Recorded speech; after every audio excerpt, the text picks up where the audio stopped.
warahmatullahi wabarakatuh. Selamat pagi. Pagi luar biasa. Apa kabar hari ini? Kami bisa luar biasa. Akabi. Debat pada Politeknik. Perkenalkan, nama saya Lafi Naim. Saya dari kelas 3A.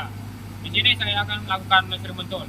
Sebelum saya melakukan measurement tool, langkah-langkah baiknya menggunakan APD atau alat pelindung diri.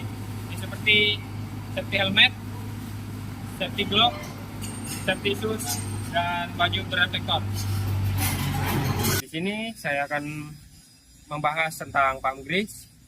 Pump grease itu apa sih? Pump grease itu adalah alat yang digunakan untuk memberikan pelumas atau grease kepada alat berat. Cara penggunaan pump grease sendiri yaitu adalah bagian head atau bagian kepala di bagian pump grease ini dibuka. Karena berhubung ini keras, kita hanya berhayal saja. Setelah ini dibuka, di bagian bawah pada pump grease itu ada lock beserta tuas. Nah, cara mengisinya itu adalah ini ditekan dan ini ditarik. Pastikan bagian head ini ditenggelamkan di bagian tempat grease. Setelah itu ditutup kembali apabila sudah terisi. Selanjutnya, setelah pump grease ini terisi, bagian ini kita tempelkan kepada maple di alat berat. Dan kita pompa sampai grease-nya itu keluar di bagian sela-sela alat berat ini. Ini saya akan melakukan pengecekan pada bagian radiator dan bagian kap. Di sini saya melakukan pengetesan menggunakan radiator cap tester. Barangnya seperti ini. Yaitu pertama-tama kita akan melakukan pengecekan pada kap atau tutup radiator dengan cara ini dimasukkan ke sini. Dan alat tambahannya yaitu ini adalah ini.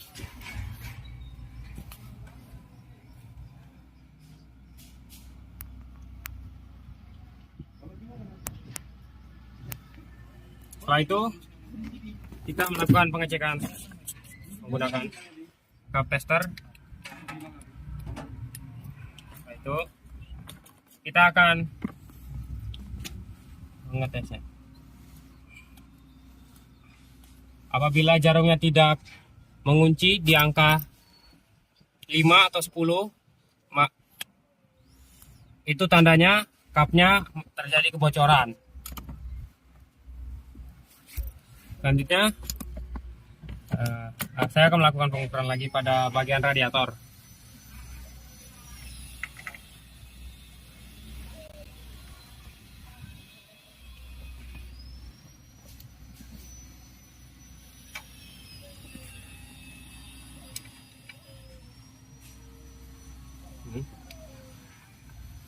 Jarumnya bahkan tidak naik. Itu menandakan bahwa radiator atau hose pada bagian radiator ini mengalami kerusakan atau kebocoran. Akan menjelaskan tentang hand blower. Hand blower sendiri di sini banyak fungsi atau kegunaannya. Salah satunya di sini saya akan memperhatikan untuk membersihkan filter udara atau air filter dengan cara hand blower ini diarahkan ke air filter atau filter udara. Setelah itu ditiupkan hingga debu-debu yang menempel pada filter udara ini bersih. Ini saya akan menjelaskan tentang temperatur gun atau biasa yang disebut termometer. Ini berfungsi untuk mengetahui suhu pada suatu benda. Di sini ada keterangan Celsius dan Fahrenheit, bisa mengukur suhu dingin ataupun panas. Di sini kita akan mengetes suhu menggunakan Celsius di engine contohnya. Ya, hasilnya di 30 derajat Celcius. Ini akan sedikit menjelaskan tentang apa itu hidrometer. Hidrometer ini berfungsi sebagai untuk mengecek kadar asam atau kelayakan baterai. Cara penggunaannya, hidrometer dicelupkan ke dalam air aki atau cairan aki. Setelah itu, bagian atas dipencet agar air dapat masuk ke dalam silinder hidrometer.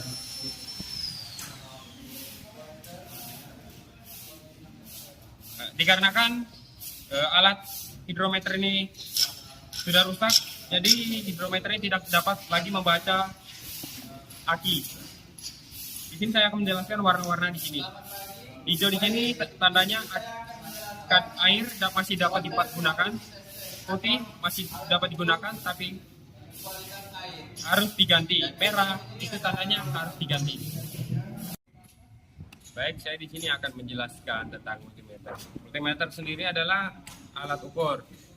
Multimeter bisa mengukur banyak jenis tegangan, yaitu ada tegangan DC, tegangan AC, arus, dan hambatan.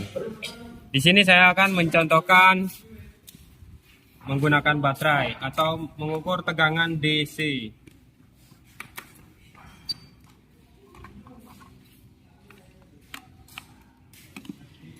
Cara melakukan pengukurannya, di sini ada dua kabel. Yang hitam itu adalah min, yang merah adalah plus. Di sini tanda panahnya kita arahkan ke DC. Karena baterai itu adalah memiliki tegangan 12 volt, di sini kita berikan di 50 volt. Karena apabila kita taruh di 10 volt, multimeternya akan jebol. Cara pengukurannya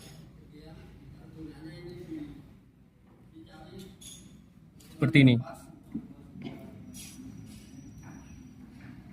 Karena tidak sampai di 12 volt, berarti tandanya baterai ini jelek.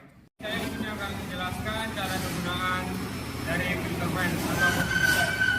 Di sini filter range dapat kita gunakan untuk membuka filter oli, filter solar, dan sebagainya. Di sini cara penggunaannya yaitu dimasukin ke bagian tabung filter, lalu kita putar arah ke kiri hingga terbuka. Dan cara memasangnya dilarang untuk menggunakan filter range. Memasang hanya cukup menggunakan tangan. Baik, ini saya akan menjelaskan sedikit tentang alat ukur biologik. Alat ukur biologik di sini berfungsi sebagai untuk mengukur celah. Penggunaan biologik bukan hanya untuk mengajar sing valve, banyak sekali seperti mengajar celah piston, celah ring.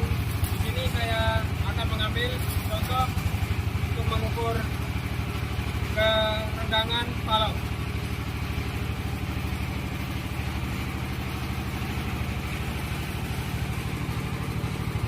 Cara melakukan pengukurannya, di sini kita harus tahu standar celah valve itu berapa.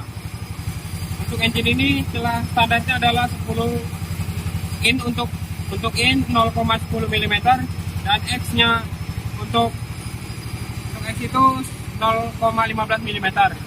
Jadi di sini kita cari 0,10 mm untuk in ini.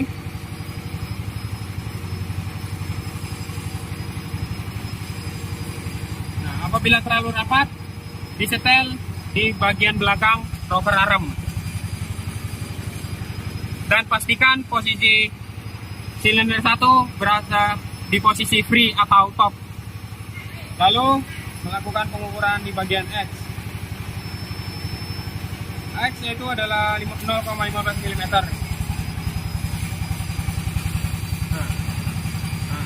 Kalau seperti ini, seret itu ditandakan celahnya telah pas.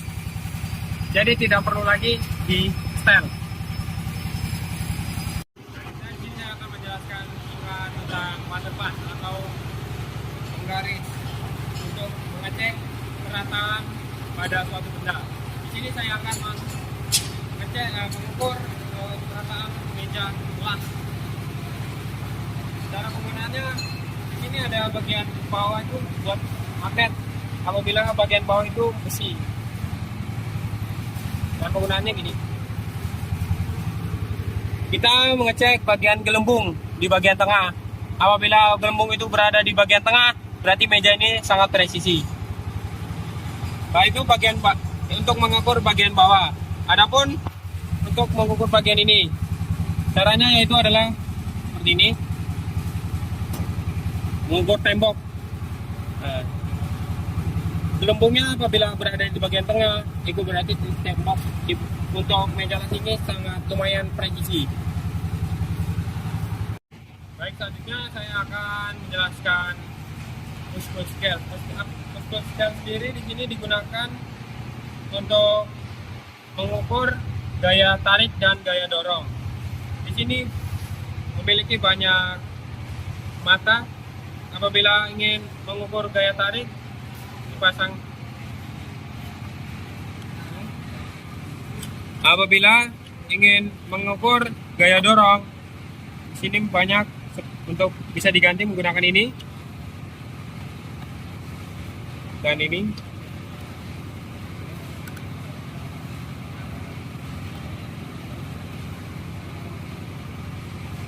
Dan ya, cara melakukan pengaplikasiannya, ujung ini ditaruh di badan benda yang ingin kita ukur. Contohnya kira-kira seperti itu. Baik, di sini saya akan sedikit menjelaskan tentang oil sampling. Di sini oil sampling berfungsi untuk mengambil sampel oli yang berada di dalam engine. Setelah diambil, oli engine akan dibawa ke dalam laboratorium untuk mengecek kadar oli yang ada di dalam engine, apakah kadar olinya masih bagus atau tidak layak pakai. Cara penggunaannya, oil sampling ini suntikan untuk menyedot oli, disambung selang dan dimasukkan ke dalam lubang dipstick, lalu disedot. Setelah disedot, oli dimasukkan ke dalam sini.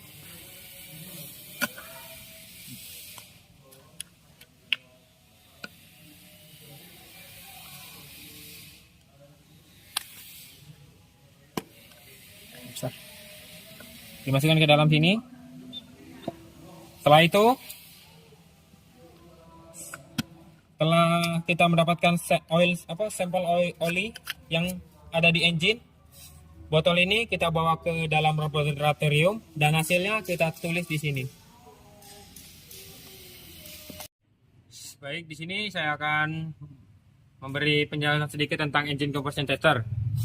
Di sini engine compression tester berfungsi sebagai mengecek kompresi di setiap silinder melalui injektor atau nozzle.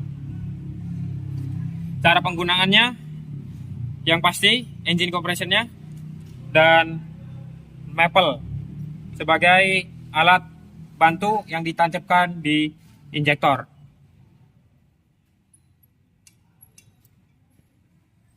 Caranya, alat bantu ini maple kita tancapkan di kepala injektor.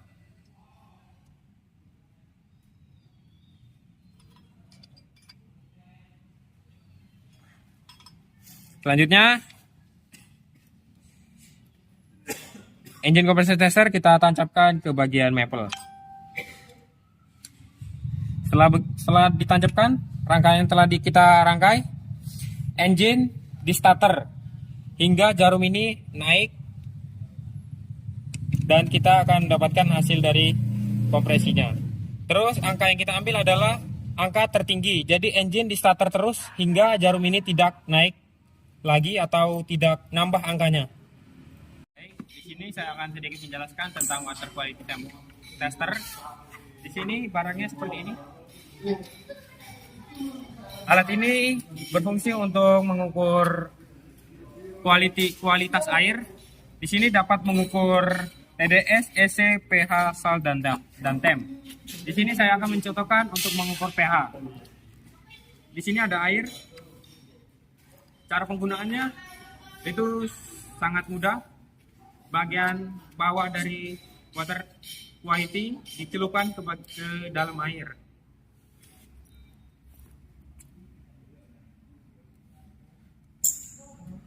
Setelah dicelupkan, angkanya akan timbul. Di sini pH-nya adalah 7,37. Ya, begitu cara penggunaan dari water quality tester. Baik, di sini saya akan sedikit menjelaskan tentang apa itu hydraulic pressure kit. Hydraulic pressure kit adalah alat untuk mengukur atau mengetahui tekanan pada sistem hidrolik. Di sini saya akan mencontohkan pada hydraulic pump. Nah, di sini ada komponen yang namanya hose yang sudah dirancang untuk menahan tekanan yang tinggi. Di sini ada adaptor dan alat ukurnya.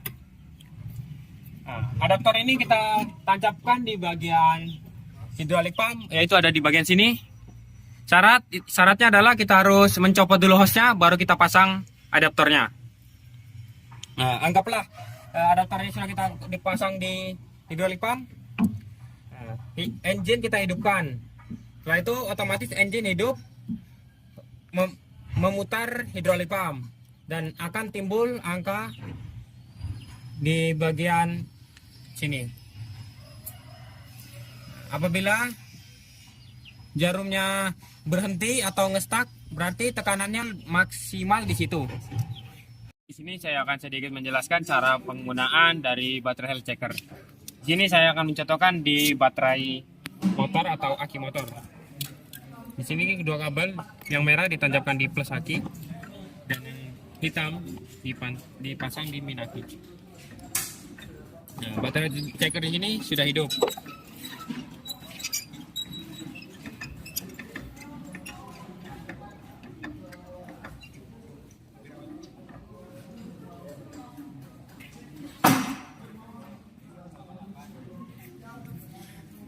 Di sini saya akan mengecek ada tiga baterai tes, cranking test sama charging test. Di sini saya mengecek dulu kesehatan baterai. Nah, di sini karena kita mengecek aki motor, kita pakai yang nomor 4.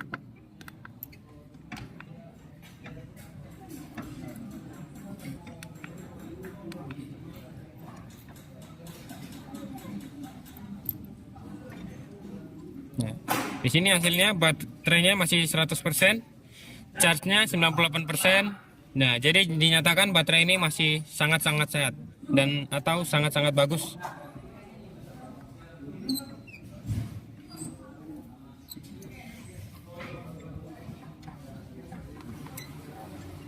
Selanjutnya cranking test.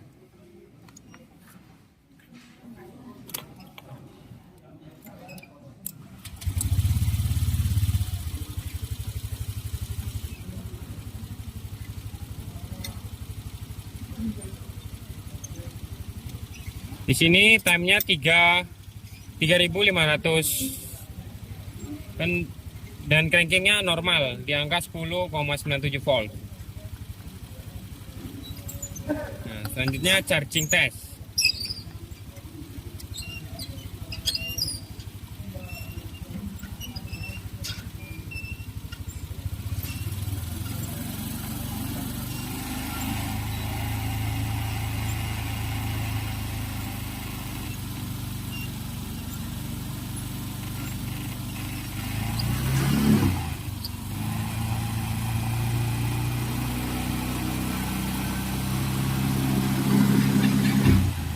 Di sini chargingnya normal. Sekian dari saya. Terima kasih.